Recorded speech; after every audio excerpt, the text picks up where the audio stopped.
Money, savings, cash, the one thing that separates the haves from the have-nots, the rich from the poor, the comfortable from the struggling, and the free choices from the no choices. But what really is it? Nearly half of the UK population don't have enough savings to live a single month without income. 280 people going bankrupt every single day, with the total money owed by the whole population totaling £1,685 billion, with debt exceeding GDP by over 100% for the first time since March 1963.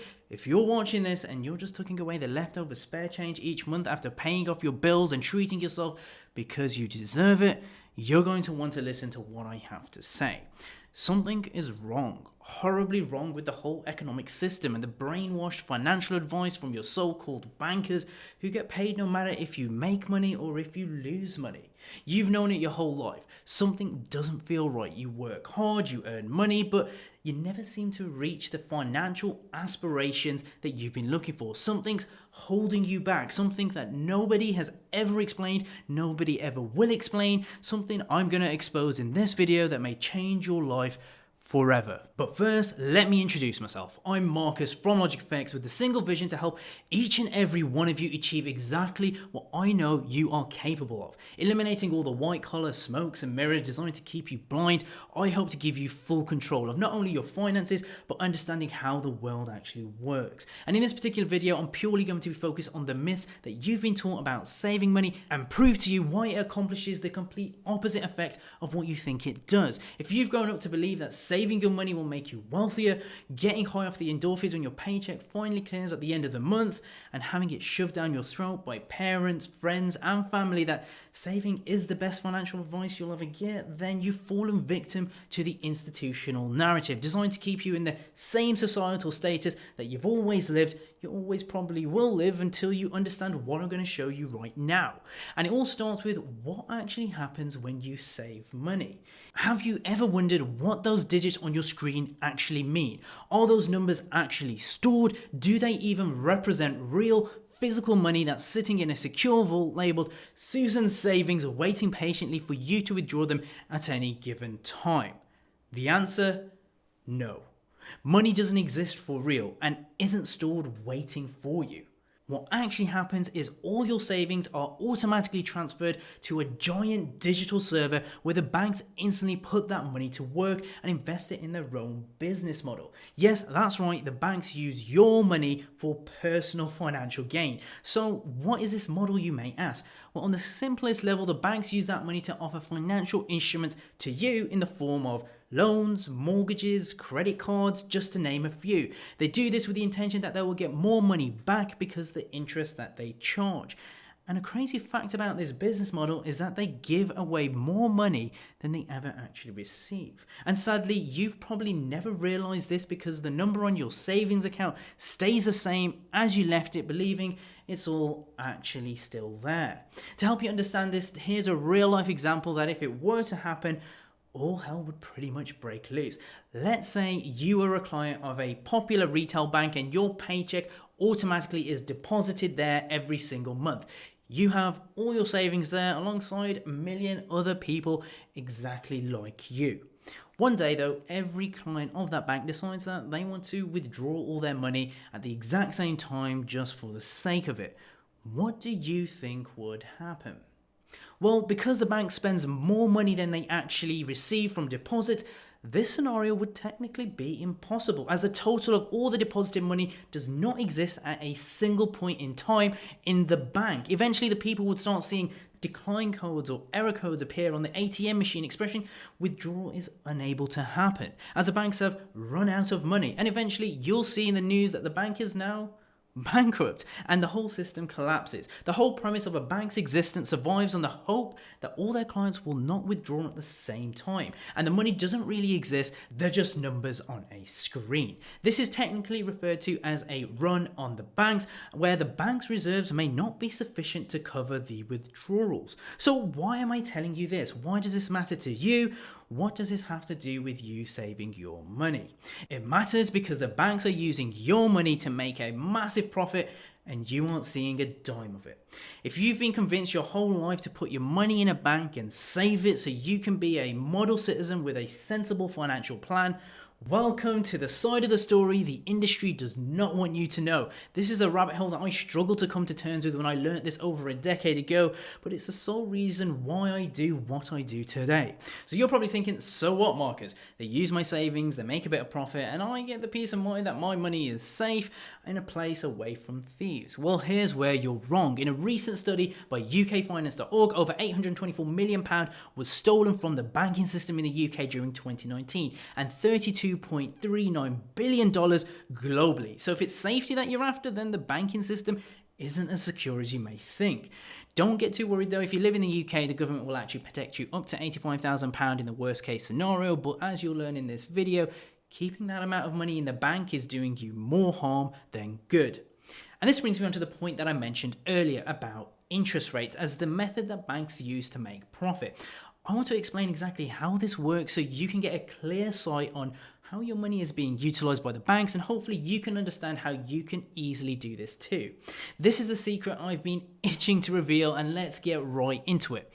First, let's start off with, what does interest on a product actually mean? The textbook definition is that interest rate is the proportion of a loan that is charged as interest to the borrower, typically expressed as an annual percentage of the loan outstanding, which simply means the interest is just a fee charged to someone who wants to borrow money. For example, let's say the bank lent you £100,000 with a 10% interest per year. This means you would have to pay the bank back £100,000 plus £10,000 after the year has ended, and that £10,000 is the interest that equates to 10% of the $100,000 the bank originally gave you. So why did the bank charge you the 10% in the first place? Why not just give you the money and sign a contract where you pay them back in full? Simply, they charge you the interest because, number one, they're out of pocket and they could have used that money for something better, another investment that could have yielded them a greater return. And the second thing is the bank knows that there is a demand for money, so they will charge an extra for that luxury of just having immediate amounts of money available. And because of the I want it now world that we live in, the banks can take advantage of this demand more and more as time goes on. They charge higher interest rates because they know more people will want money faster. Now, the current base interest rate in the United Kingdom is sitting around 0.1% as of making this video.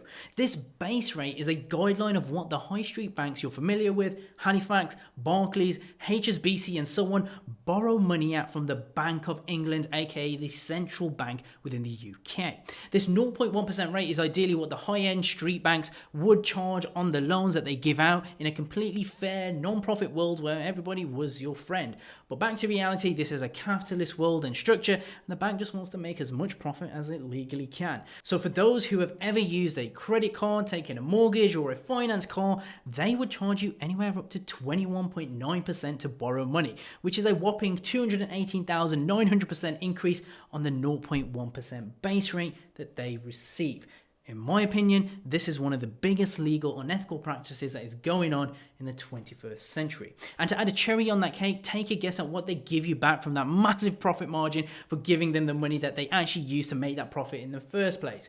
A measly 0.5%, which represents the interest on your saving account. Yes, that's right, just 0.5% in comparison to the 21.9% that they're making off you on the other end of the stick. Which brings me on to the whole point of this video. When you're saving money at such a low interest rate, getting ripped off by the very banks that you put so much faith in, you're actually losing money. And you're losing money for two main reasons. The first, you're missing out on the potential money you could have made from investing with your savings, exactly like the bank does anyway. They're out there giving your money to other people, charging people crazy amounts of interest rates to make a profit, whilst you're sitting there none the wiser. This means your savings are actually valuable, and it's a clear message that you should take a note from the bank's books and start putting it to work yourself. And then you can actually make that profit instead of the banks. In essence, you either put your money to work yourself, or the banks will happily do that for you and not give you a dime of the profit made. And secondly, something I haven't discussed yet is the cost to buy things around you is slowly increasing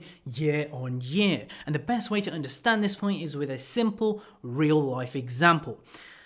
Imagine back in 1930, you were living your normal life as you are today, and you went out to buy a cup of coffee. That will cost you around 3 pence. Today, fast forward, that same cup of coffee would actually cost you around £3, which signifies as time goes on, things become a lot more expensive. And if this is your first time hearing this, this is known as inflation and is measured by something called the Consumer Price Index, or CPI for short, which is a measure that examines the weighted average of prices of a basket of consumer goods and services such as transportation, food, and medical care, and is calculated by taking the changes of each item in a predetermined basket of goods that I've just mentioned and taking an average over them. In simple terms, it measures how much more expensive stuff becomes for you to buy each year. And this year, the average cost of stuff is getting more expensive by about 2%. And this is where the secret is revealed, and the penny should drop. If you're putting money in the bank and you're saving it at a rate at no more than 0.5%, but everything around you is becoming more expensive by 2% each year, it doesn't take a rocket scientist to work out that you're losing money every year you put it in the bank. The reason being is if the cost of living is increasing by 2% each year and your savings are growing at a measly 0.5%, your ability to afford the same standard of living has decreased by 1.5% for that year. Every year your money is sitting in the bank, this effect will compound till eventually your savings become practically worth nothing. The same way 3p could have bought you a coffee back in 1930, and now I can't think of a single thing you can actually buy with 3p in this day and age. A prime example of how inflation is destroying your money. Saving money is losing money, and you need to do something about it if your goal is to reach a higher financial status than you currently are.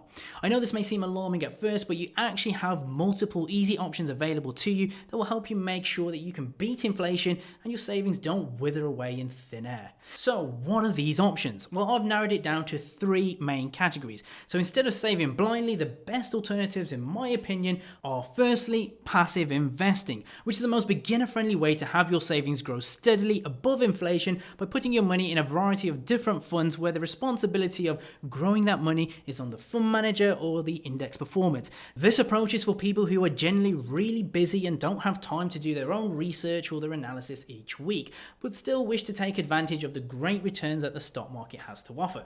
Passive investing takes the least time of the 3 categories I'm going to discuss and is ideal if you're completely new to this topic. A good expectation of the money you can make from becoming a passive investor is around that 10% return mark per year on the savings that you have, based on the performance of a popular index fund like the S&P 500, which has returned around that 10% each year on average over the past 50 years, which looks something like this. And if you notice, this has been growing exponentially as society progresses and population increases. And to give you an appreciation of how effective passive investing can be, if you saved £1,500 per year starting 50 years ago into the S&P 500, today that would be worth around £1.9 million, with your total deposits only totaling £75,000, a 2,433% gain on your total savings for literally no work. This dwarfs the likes of the 0.5 interest rate paid on your average savings account from your high street bank currently. A no-brainer solution for those looking to make their money grow with literally zero effort. I'll be releasing more content related on how to get started in passive investing in something like this as you go forward. A no-brainer solution for those looking to make their money grow with literally no effort. I'll be releasing more content related on how to get started with passive investing, and if this is something that you'd like to start doing, then make sure you subscribe to this channel. You'll get notified exactly when I post more videos around this topic so you can keep yourself first and become a passive investor.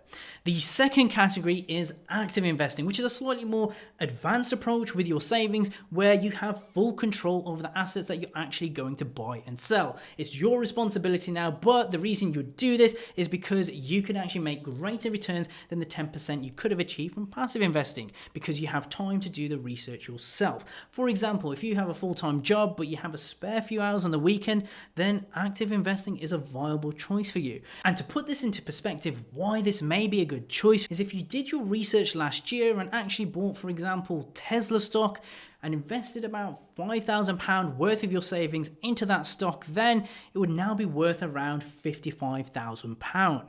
You would have made over 1,000% return in a single year. A rare but relevant example of how active investing opens up a lot more doors to higher returns than your bog standard passive investing fund. And this is where ideally you'd set out a structured plan for picking and choosing stocks, shares, crypto or currencies, whatever asset you wish to invest in. It could be all of the above or just one. The point is means you do all the research yourself and build out your own portfolio, having learned a sensible strategy or plan. The key advantage being is that you get full control over the returns that you can make. This requires a bit more time and effort than passive investing, as you can imagine having to do the research on each investment yourself, but in my opinion, it is definitely worth it if your goal is to make a ton of money. I personally take this approach with a portion of my savings, and is actually a key part of how I've made most of my money today. Now, knowing exactly what to buy and sell and when to do it is where it gets a little bit tricky, and is actually what I teach on my website logicfx.com. So if you see yourself fitting the bill of an active investor and you have a few hours per week spare to do a bit of research and analysis, then you're definitely going to want to check out LogicFX and see how it can help you reach your goals. I've put a link in the description where you can do just that to help you get started. Also, I think it's worth mentioning active investing comes with higher risk, and this is why you should spend a lot of time when you first get started to actually learn proper risk management techniques that will minimize any potential loss of capital. And this brings me on to the final category, which is trading on margin, which many argue is the one method that poses the most reward, but also requires the highest skill curve and actually has the highest risk. Trading on margin is where you actually borrow money to accelerate the growth of your savings much quicker than passive and active investing combined. This is what I personally do with the remainder of my savings, and I won't lie to you, it's a great way to grow your money more quickly if you know what you're doing. Trading isn't for people who just want to sit back and put in no work and let the profit come rolling in. It requires a little bit of hard work, patience, and discipline to follow a strategy that limits your risk but can open up the possibility for exponential return. I also teach this on my website logicfx.com, so if you fancy yourself as a trader, then I've put a link in the description for that too. Now, all you have to do right now is decide, are you going to continue to lose money by just leaving it in the bank, or pick from the three options I've just given you. To help you choose, in summary, pick passive investing if you have no time available but still want to let your money grow. This will mean you beat inflation and your money will still be relevant as time goes by. Pick active investing or trading if you have some spare time and want to make greater returns than passive investing with full control over exactly what assets you're buying. And in conclusion, the one point I want you to take away from this video is that leaving your money in the bank earning such low interest rates is going to make you very, very poor over the long run. You'll be much better off investing that money into something you enjoy, a business, a passion, or any of the options I've outlined briefly in this video. Also, as a side note, if you have commitments and bills to pay, you should always try to keep at least 6 months spare cash in case you lose your jobs, just as a sensible safety measure.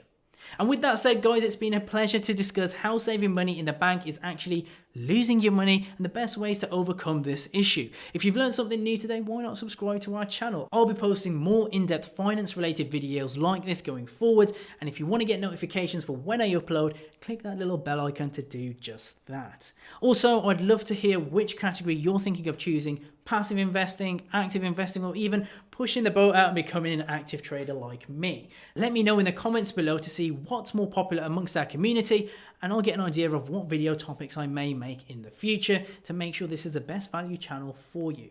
Till next time, Marcus from LogicFX, teaching you finance like your school should have.